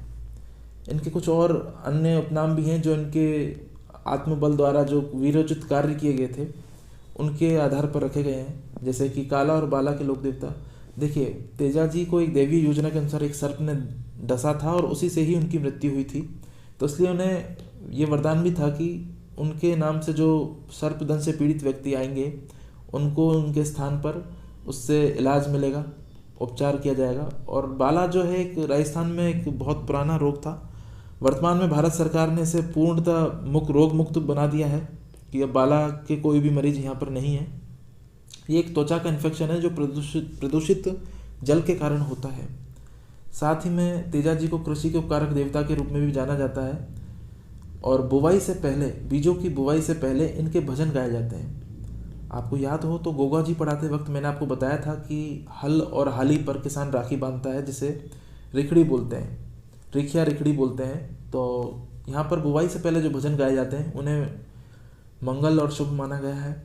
साथ ही में तेजा जी जब मेरों के मीणाओं से, देखिए ये बहुत शानदार फैक्ट है, मेरों के मीणाओं से जब संघर्ष करके गायों को लाते हैं वापस से, जो क्योंकि वो चुरा के ले गए थे, तो वहाँ पर लाछा गुजरी की गायें होती हैं, तो उनको चुरा करके ले गए थे मेरों के मीणा, तो उनसे ये युद्ध करके उन्हें लेके आते हैं वापस और लाछा गुजरी को सौंपते हैं। तो इन्हें गायों की मुक्ति देवता के रूप में भी जाना जाता है, और ये मैंने आपको बता ही दिया, सर्पदंश के इलाज हेतु भी इन्हें जाना जाता है। कुत्ते से जो काटे हुए लोग हैं, जो रेबीज का इलाज भी यहाँ पर इनके स्थान पर किया जाता है, तो आप इसे ध्यान में रखिए। इनके जो मुख्य जो स्थान है वो सुरसुरा किशनगढ़ में है, आप इसे देख सकते हैं। और इसका कारण ये है कि तेजा जी के जो प्राण निकले थे वो यहीं निकले थे और यहीं इनकी समाधि बनी हुई है। सर्प के काटने से ही इनकी मृत्यु हुई थी, तो आप इस बात को ध्यान रखिए। सुरसुरा किशनगढ़, और कहीं पर भी जब इनके स्थान की, इनके मंदिर की, इनके देवरे की जो स्थापना की जाती है, तो यहाँ से ही एक जलती हुई जोत वहाँ पर ले जाकर रखी जाती है। इसे बोलते हैं जागीर्ण।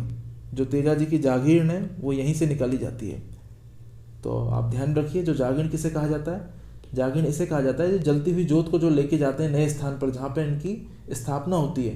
कहीं पर भी जब इनके थान मंदिर आज भी बनाए जाते हैं तो जलती हुई जोत यहीं से ले जाके पहली बार रखी जाती है। और साथ ही साथ मैं आपको बता दूं कि इनका जो मेला है भाद्रपद शुक्ल दशमी को बढ़ता है, और यहाँ पर पशु मेले का भी आयोजन होता है। वर्तमान में परबतसर नागौर में होता है। पहले ये इनके ससुराल में जो था ये पनेर में होता था, परंतु आज ये परबतसर नागौर में होता है। और जो पशुओं की खरीद फरोख्त क्रय विक्रय के अगर संदर्भ में देखें तो ये राजस्थान का सबसे बड़ा पशु मेला है, सबसे बड़ा, क्योंकि आमदनी का जरिया जाहिर सी बात है, और व्यावसायिक जो प्रक्रम होता है वो यहाँ पर सबसे बड़ा है। तो ये अगर आप पैसों के लिहाज से देखें, आमदनी के लिहाज से देखें, तो राजस्थान का सबसे बड़ा पशु मेला है। तेजा जी के वाहन का नाम लीलन सिंगारी था, लीलन घोड़ी थी ये, और इसका अन्य नाम श्रृंगारी भी है। तो लाछा गुजरी की गाय मेरों के मीणाओं से छुड़ाने में इन्होंने अपने प्राणों का उत्सर्ग किया था, क्योंकि जब वहाँ से आ रहे थे तभी इन्हें सर्प डसता है, और एक देवीय योजना का एक हिस्सा था, तो आप इसे ध्यान में रखेंगे। तेजा जी को सहरिया जनजाति के जो लोग हैं वो बहुत ज़्यादा इनको मानते हैं, तो आप इन्हें ध्यान रखिए। और तेजा जी के मंदिरों में जो सामान्य पुजारी कुम्हार जाति के होते हैं, लेकिन मैंने आपको एक फैक्ट बताया है कि जो इनके ससुराल में जो मंदिर बना हुआ है वहाँ पर माली है, वहाँ पर माली जाति के लोग इनकी पूजा करते हैं। माननीय जो वर्तमान में उप मुख्यमंत्री हैं सचिन पायलट जी, उन्होंने 2011 में खड़नाल नागौर में तेजा जी पर 5 रुपये का टिकट भी जारी किया था। तो ये छोटी मोटी फैक्ट की बातें हैं जिन्हें आप ध्यान में रखिए, और इसके अतिरिक्त इसमें कुछ विशेष नहीं है। तो यही मुख्य बातें थी, इन्हें आप ध्यान में रखिए। और उसके बाद अपन चलते हैं वीरवर कल्ला जी, जो बहुत ही प्रसिद्ध लोक देवता हैं, और राजस्थान के जो चित्तौड़गढ़ में जो तीसरा साका हुआ था अकबर और महाराणा उदय सिंह के बीच में, तो उसमें ये वीरगति को प्राप्त हुए थे। तो ये राठौड़ वंशी हैं। सबसे पहले तो मैं आपको ये बता दूं कि जो वीरवर कल्ला जी राठौड़ हैं ये राठौड़ वंशी हैं, और मेड़तिया जो इनका वंश है, जो मेड़तिया कहा जाता है।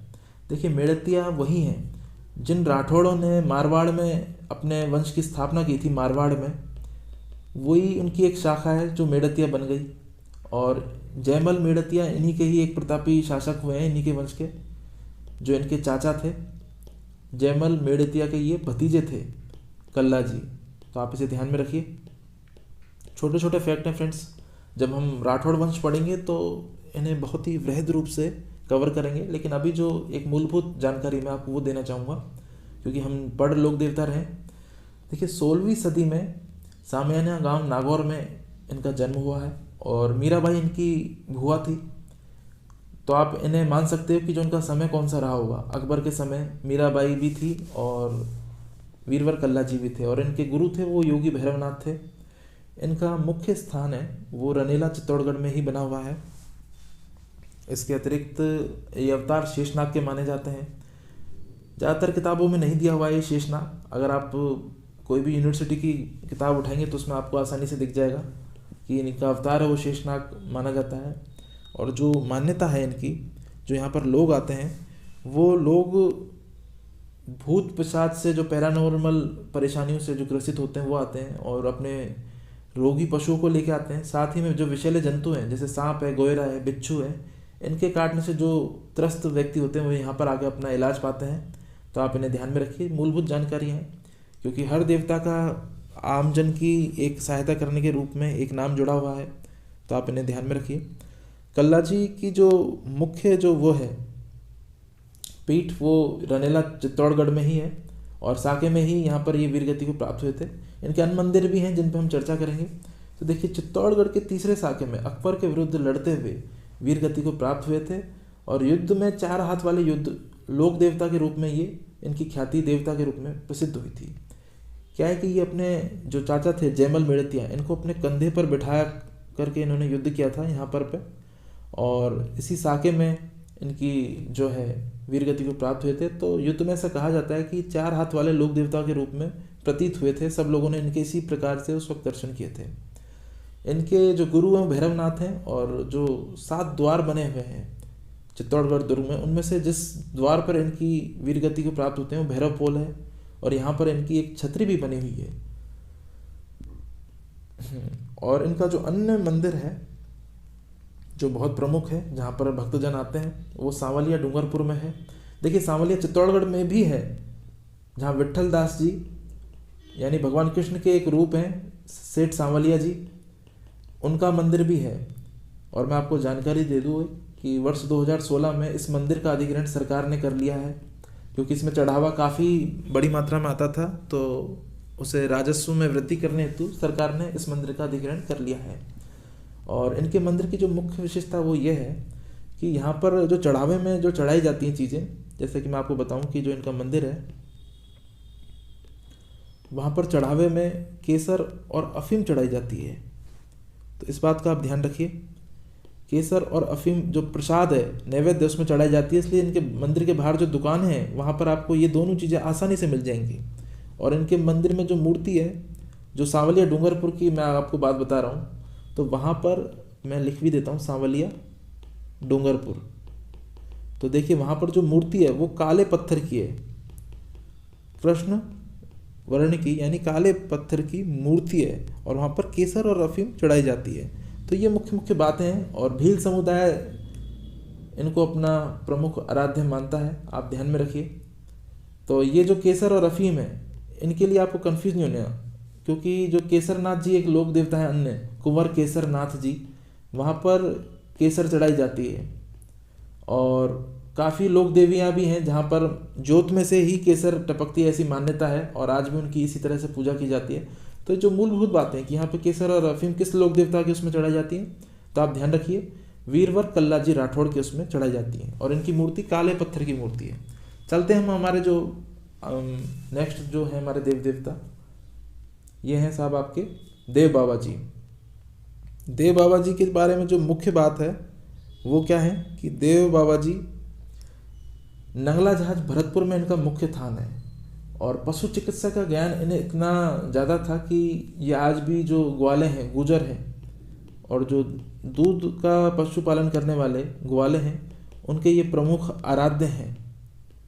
और वर्ष में 2 बार इनका मेला भरता है, आप देख सकते हैं, भाद्रपद शुक्ल पंचमी और चैत्र शुक्ल पंचमी। ये तो लगभग अगस्त के आसपास भरता है और ये लगभग मार्च के आसपास जो हिंदू धर्म की वो है तिथि उनके अनुसार भरता है।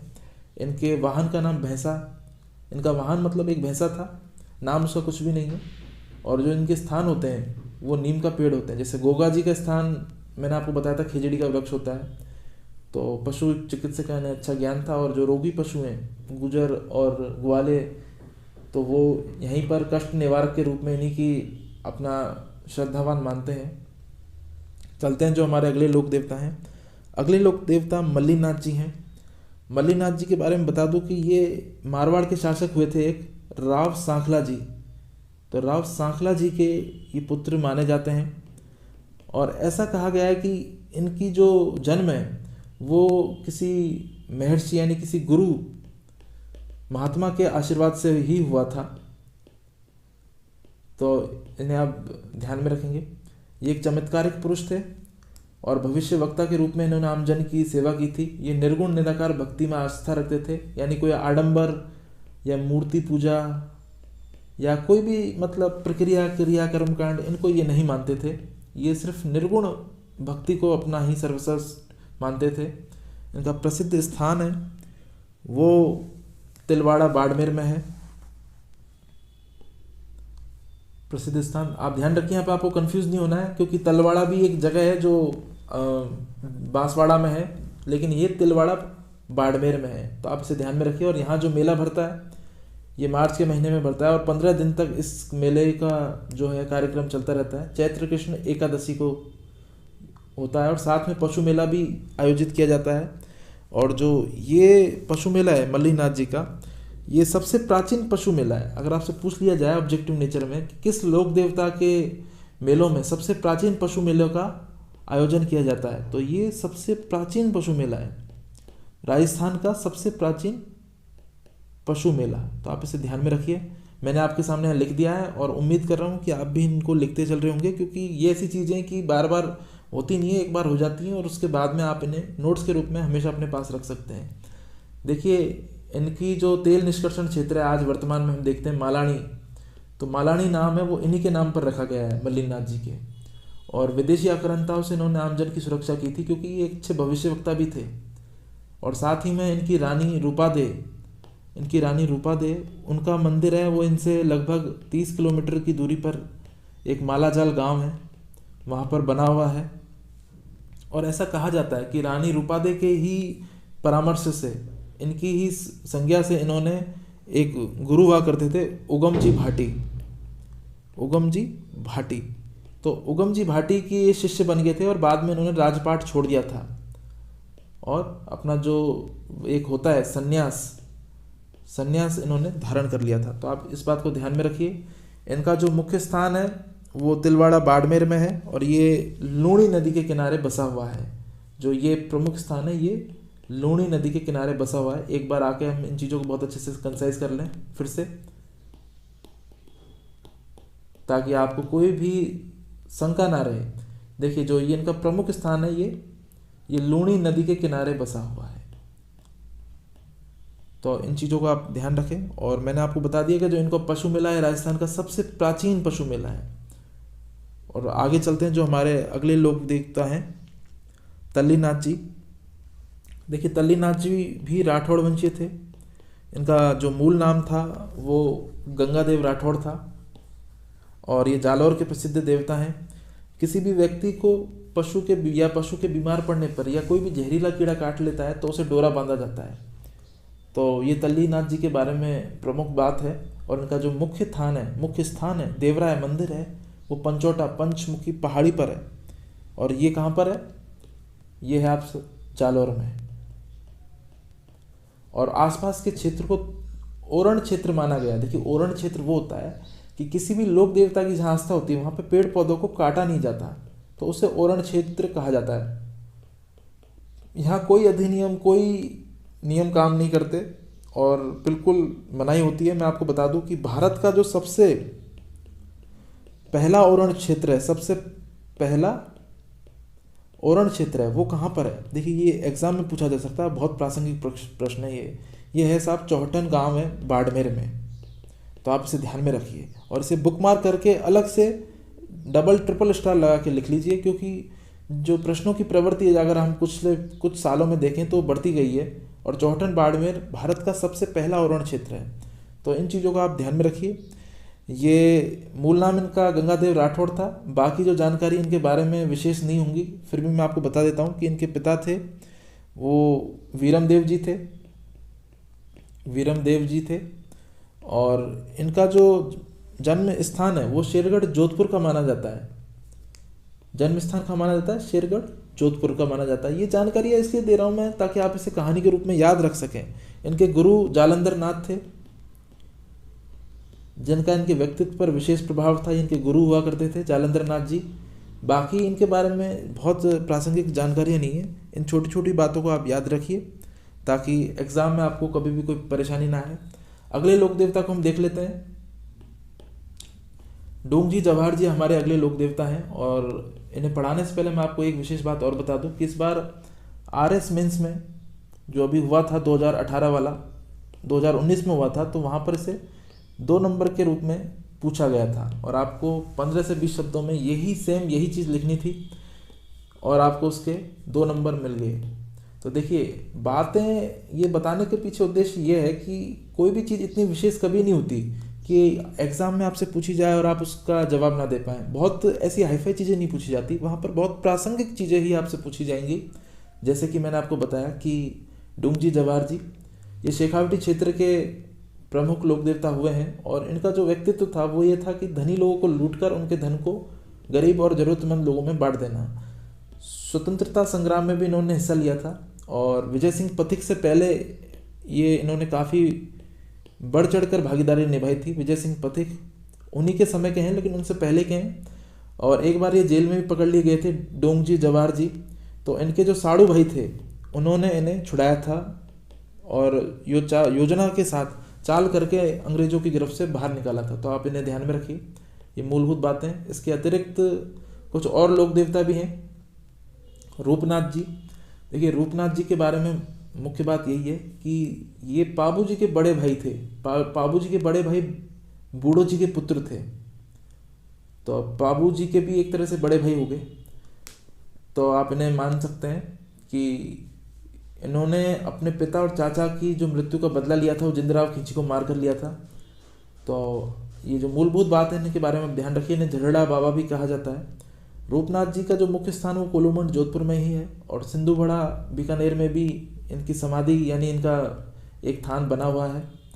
हिमाचल में इन्हें बालकनाथ के रूप में जाना जाता है, हिमाचल प्रदेश में। ये बहुत मुख्य बात है, और ये काफ़ी ऑब्जेक्टिव परीक्षाओं में इस प्रश्न को पूछा गया है।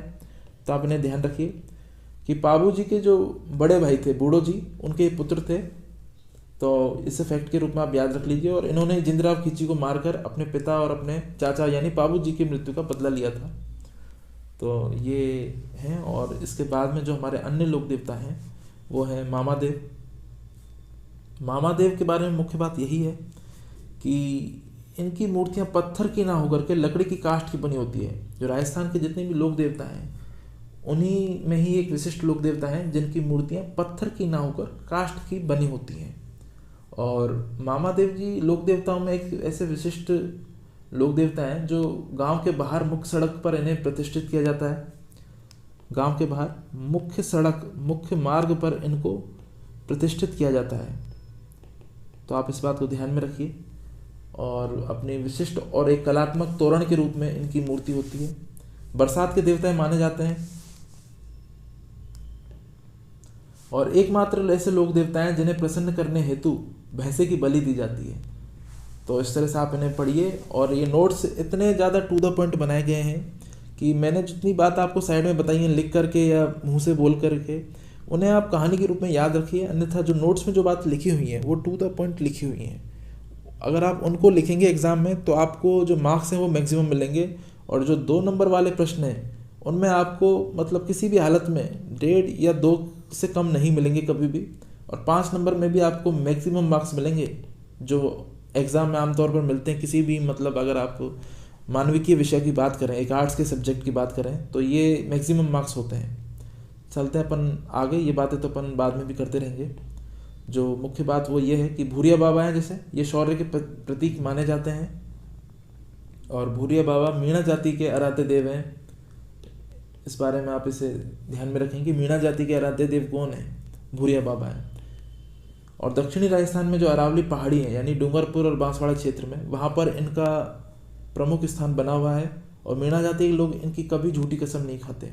जैसे भीलों के बारे में यह है कि वो केसरिया नाथ जी का जो पानी है, कुंवर केसरिया नाथ जी का जो केसर का पानी है, उसको पी करके कभी झूठी कसम नहीं खाते। तो इसी तरह से केसरिया कुंवरनाथ जी अगले लोक देवता हैं। और ये गोगा जी के पुत्र थे। गोगा जी के बारे में मैंने आपको बताया, गोगा नवमी पर इनका मेला भरता है, तो ये उन्हीं के पुत्र थे। और इनका भोपा जहर चूसकर पीड़ित का उपचार करता है। इनके स्थान पर सफ़ेद ध्वजा पहनाई जाती है। मैंने आपको इससे पहले बताया था कि बाबा रामदेव के वहाँ पर जो नेजा बोलते हैं ध्वजा को, वहाँ पे ध्वजा 2 तरह की होती है। एक तो पंचरंग वाली होती है और एक होती है सफ़ेद वाली। तो आप कंफ्यूज ना हो, वो वहाँ पर भी होती है और यहाँ पर भी होती है, ठीक है।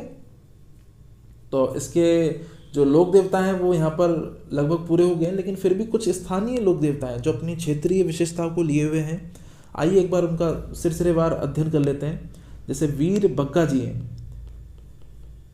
वीर बग्गा जी के बारे में मुख्य बात यह है कि ये बीकानेर में जन्मे थे और एक जाट कृषक परिवार में इनका जन्म हुआ था और इनका संपूर्ण जीवन गौ सेवा में ही व्यतीत हुआ था और अंत में मुस्लिम लुटेरों से गायों की रक्षा करते हुए, मुस्लिम लुटेरों से गौ रक्षार्थ इन्होंने अपने प्राणों का उत्सर्ग किया था। तो आप इस बात को ध्यान रखिए। और राजस्थान में मैक्सिमम जो लोक देवता हैं उन्होंने यही जो अपनी सनातन संस्कृति है उसका मान रखते हुए गायों की रक्षा की है और उसी में ही अपने प्राणों का बलिदान किया। वीर बग्गा जी को जो जाखड़ समाज के लोग हैं, देखिए जाखड़ समाज के जो लोग हैं वो इन्हें अपना आराध्य मानते हैं। तो इनके बारे में यही बातें हैं। और इसके अलावा मैं आपको एक भूरिया बाबा भी हैं जो गोमतेश्वर महादेव के वहाँ पर इनकी प्रतिष्ठा है और इन्हें इसी रूप में पूजा जाता है। गोमतेश्वर, इन्हें महादेव जी का देवता माना गया है, तो गोमतेश्वर महादेव इनका अन्य नाम भी है। तो भूरिया बाबा के बारे में मुख्य बात यही है कि जो दक्षिणी राजस्थान है उसमें जो गौड़वाड़ क्षेत्र है वहाँ पर जो मीणा आदिवासी जनजाति है वो इनका अपना आराध्य मानती है और जो उनके इष्ट देव यही माने जाते हैं, मीणा आदिवासी जनजाति। और भूरिया बाबा जो इनका मुख्य मंदिर है वो वहीं अरावली श्रेणियों में ही बना हुआ है, दक्षिणी राजस्थान में अरावली श्रेणी की पर्वतमाला में। तो आप इन्हें ध्यान में रखिए। इसके बाद जो हमारे और वीर फत्ता जी का भी नाम आता है, वीर फत्ता जी। तो वीर फत्ता जी के बारे में मुख्य बात यही है कि ये जालौर के प्रसिद्ध देवता हैं और साथू गांव में इनका थान बना हुआ है और इन्होंने भी गौ रक्षार्थ अपने गायों की रक्षा करते हुए और गौ रक्षार्थ अपने गांव और गायों की रक्षा करते हेतु अपने प्राणों का उत्सर्ग किया, वीर गति को प्राप्त हुए युद्ध में लड़ते हुए। और इसी तरह से इनको पूजा जाता है। साथ ही में इनका एक विशाल मंदिर यहाँ पर बना हुआ है साथू गांव में। और भाद्रपद शुक्ल नवमी को इनका एक यहाँ पर मेला आयोजित होता है। तो आप इन्हें ध्यान में रखिए। ये प्रासंगिक नहीं है लेकिन वीर फत्ता जी साथू गांव से संबंधित हैं। ये परीक्षा में पूछ लिया गया है और अपने गांव की और गायों की रक्षार्थ ये वीर गति को प्राप्त हुए थे। आप इसे ध्यान में रखिए। और इसके बारे में ज़्यादा कोई भी ऐसी जानकारी नहीं है जो आपको परीक्षा के लिए मतलब बहुत ज़्यादा फैक्ट है उनका मतलब पढ़ना पड़े। तो देखिए इसके बाद में एक बाबा जूंझार जी भी हैं, बाबा जूंझार जी। इनके बारे में मुख्य बात यही कि जो सीकर का जो शेखावटी क्षेत्र है जो मुख्यतः सीकर, वहाँ पर ये राजपूत परिवार में जन्मे थे और अपने भाइयों के साथ मिलकर मुस्लिम लुटेरों से गांव की रक्षा करते हुए इन्होंने अपने प्राण गंवा दिए थे। तो इन बात को आप ध्यान रखो। और प्रतिवर्ष रामनवमी को यहाँ पर इनका मेला आयोजित होता है। इसके अतिरिक्त इसमें और कोई भी विशेष बात नहीं है कि आपको इतना ध्यान रखना है कि बाबा जूंझार जी थे वो सीकर के थे, शेखावटी क्षेत्र सीकर के थे। इसके बाद में एक और लोक देवता आते हैं कि वीर पनराज जी। वीर पनराज जी के बारे में आपको एक ही बात ध्यान रखनी है कि ये जैसलमेर में पैदा हुए थे और एक क्षत्रिय परिवार से संबंधित रखते थे। तो पड़ोस के एक ब्राह्मण परिवार की गायों को बचाने के लिए मुस्लिम लुटेरों से इन्होंने अपने प्राणों का उत्सर्ग किया। तो आप इसे ध्यान रखिए, गायों की रक्षार्थ इन्होंने अपने प्राणों का उत्सर्ग किया। और इनका जो मेला है वो वर्ष में 2 बार भरता है। जो इनका पनराजसर ये गांव है जैसलमेर में, वहीं भरता है। तो इसे आप ध्यान में रखिए। इसके अतिरिक्त हरिराम बाबा भी आते हैं जो सर्पदंश का इलाज करते थे। हरिराम बाबा जो सर्पदंश से पीड़ित व्यक्तियों का इलाज करते हैं। और झरड़ा गांव है, वहाँ पर इनका जो मुख्य मंदिर बना हुआ है और ये मंदिर सांप की बाम्बी और बाबा के प्रतीक के रूप में है। तो यहाँ पर हर वर्ष मेला भी भरता है और ये नागौर मार्ग पर ही है, नागौर हाईवे पर है। ये इसका जो आपको हरिराम बाबा जी का जो वो है मंदिर वो आपको दिख जाएगा। ध्यान रखिए इसे। और इसके अतिरिक्त जैसे कि भूमिया जी को भी हम गांव-गांव में पूछते हैं। जो लोग ग्रामीण पृष्ठभूमि से जुड़े हुए हैं वो जानते हैं कि ये क्षेत्रपाल के रूप में पूजे जाते हैं। और गांव-गांव में जो भूमि के रक्षक देवता हैं उस रूप में इनकी पूजा होती है। राजस्थान में नहीं, एमपी में भी है इनका स्थान। और जहाँ पर मीणा जनजाति के लोग बसे हुए हैं, मीणा और आदिवासी और भील जनजाति के लोग बसे हुए हैं, वहाँ भूमिया जी को माना जाता है। तो देखिए ये जो लोक देवता थे, ये यहाँ पर पूरा होता है आपका लोक देवता। और एंड में मैं आपसे ये निवेदन करता हूँ कि जो मैप के थ्रू एक बार हर एक चीज़ को, हर एक लोक देवता के बारे में एक कंसाइज वे में मतलब इस तरह से अध्ययन कर लिया जाए ताकि आपके दिमाग में जो एक छवि बनी हुई है वो पूरी दिख जाए। देखिए शुरू करते हैं, उत्तर दिशा से शुरू करते हैं। श्रीगंगानगर में तो कुछ भी नहीं है, ये श्रीगंगानगर है, ये हनुमानगढ़ है। तो हनुमानगढ़ यानी यहाँ पर नौहर भी है। अब आपको याद होगा कि यहाँ पर गोगा मेड़ी यानी धुरमेड़ी, जो गोगा जी का धड़ वो यहीं पे गिरा था, तो यहाँ पर उनकी समाधि बनी हुई है। तो यहाँ पर क्या है, गोगा जी, आप इसे मान लीजिए कि यहाँ पर गोगा मेड़ी बना हुआ है। तो आप इसे याद कीजिए गोगा मेड़ी को। और इसके अतिरिक्त अगर हम आगे चलते हैं तो देखिए आगे आप अगर यहाँ पर जाओगे तो यहाँ पर भी कुछ नहीं है, यहाँ पर भी कुछ नहीं है। तो मुख्य देवता जैसे कि आप यहाँ पर आओगे, जैसे यहाँ पर जो करौली है, यहाँ पर कैला देवी है। हालांकि हमने लोक देवी पढ़ा नहीं है, लेकिन हम इसे बाद में पढ़ेंगे। अभी मैं आपको सिर्फ एक कंसाइज वे में रिवाइज कराने की कोशिश कर रहा हूँ। तो तेजा जी का जो मुख्य मंदिर, जो मुख्य स्थान है वो कहाँ पर है, अजमेर में है यहाँ पर। तो यहाँ पर आप तेजा जी को मान लीजिए, तेजा जी। इसके अतिरिक्त अगर आप चूरू में अगर आप जाएं तो यहाँ पे जो शीर्ष मेड़ी है गोगा जी की वो यहीं है, इसे आप मान लीजिए। ये उंडू गांव है, मैंने आपको बताया था बाड़मेर में, और यहाँ पर बाबा रामदेव का जन्म है। तो ये बाबा रामदेव का जो मुख्य स्थान है, और ये क्या है, उंडू गांव है। फिर बाद में ये सातलमेर जाते हैं, पोखरण को बसाते हैं, तो यहाँ पोखरण है बाबा रामदेव की, और जो समाधि है वो रुणीचा में बनी हुई है, राम सरोवर झील पर, मैंने आपको बताया था। तो ये बाबा रामदेव की समाधि स्थल भी है, तो आप इसे ध्यान में रखिए। इसके अतिरिक्त अन्य देव जैसे कल्ला जी हैं, वीरवर कल्ला जी, उनका स्थान यहाँ पर है डूंगरपुर, और यहाँ पर उनके 100 से ज़्यादा मंदिर बने हुए हैं कल्ला जी के, तो आप इसे ध्यान में रखिए। इसके अतिरिक्त पाबूजी यानी कोलूमंड में जो था, तो जोधपुर कोलूमंड गांव में पाबूजी का भी स्थान है। और मेहाजी मांगलिया का भी यहाँ पर, जो बापड़ी गांव है जोधपुर में ही, बापड़ी गांव, यहाँ पर मेहाजी मांगलिया का भी स्थान है, मेहाजी, तो आप इसे ध्यान में रखिए। और इसके अतिरिक्त जो मुख्य मुख्य बातें हैं, जैसे तेजा जी पर्वतसर में है, तो पर्वतसर के लिए हमें नागौर में जाना पड़ेगा, तो आप इसे ध्यान में रखिए कि यहाँ पर्वतसर, तो ये तेजा जी का स्थान हो गया। तो इस तरह से अगर आप घर पे बैठ के खुद भी अपने एफर्ट लगा के अगर इसे करेंगे तो आपको कहीं पर भी कोई भी परेशानी कभी भी नहीं आएगी। तो ये सबसे अच्छा तरीका होता है कि आप इस तरह से इन्हें कर लें। और भी वो लोक देवता हैं जिन्हें आप अगर इससे करने की कोशिश करेंगे तो आपको कभी भी किसी भी चीज़ को रिवाइज करने में भी दिक्कत नहीं आएगी, और आपको सिर्फ आधे घंटे में, एग्ज़ाम टाइम में आधे घंटे में ये चीज़ें रिवाइज हो जाएंगी। तो आप इसे ध्यान में रखिए। इसके अतिरिक्त इसमें जानकारी और भी हैं, लेकिन आप इस काम को अगर आप खुद से करोगे तो मेरा मानना है कि कभी भी आपको कोई भी दिक्कत नहीं आएगी। तो अभी इस अध्याय को यहीं ख़त्म करते हैं। लोक देवता, राजस्थान के जो प्रमुख लोक देवता हैं, वो पूरा अध्याय यहाँ पर समाप्त हो चुका है। और आप इसे पूरा वीडियो को देखिए अच्छे से। नोट्स इसके PDF में आपको अवेलेबल हो जाएंगे, और जितने भी इस पर क्वेश्चन बने हैं पिछले कुछ सालों में, जो क्वेश्चन आए हैं इस पर, चाहे वो प्री में हो, ऑब्जेक्टिव नेचर के, चाहे वो मेंस में हो, डिस्क्रिप्टिव नेचर के, उनको हम सभी को एक साथ, और कब कब वो आए हैं, कितने कितने नंबर में उनकी प्रवृत्ति रही है, उन सबको एक साथ एनालिसिस करेंगे। और साथ ही में उन प्रश्नों के साथ में आपके सॉल्यूशन भी दिए जाएंगे पूरे। और मॉडल क्वेश्चन को इस तरह से बनाया जाएगा कि जो निकट भविष्य में, निकट परीक्षाओं में जिनकी आने की सबसे ज़्यादा उम्मीद है, प्रायोरिटी हैं, उन्हें कराया जाएगा। तो बहुत बहुत धन्यवाद, और अभी के लिए मुझे दीजिए इजाज़त। Thank you so much. और वीडियो को प्लीज़ देखें, और जो भी इससे जुड़े हुए इशू हैं वो आप कमेंट में मुझे ज़रूर बताएं। Thank you so much.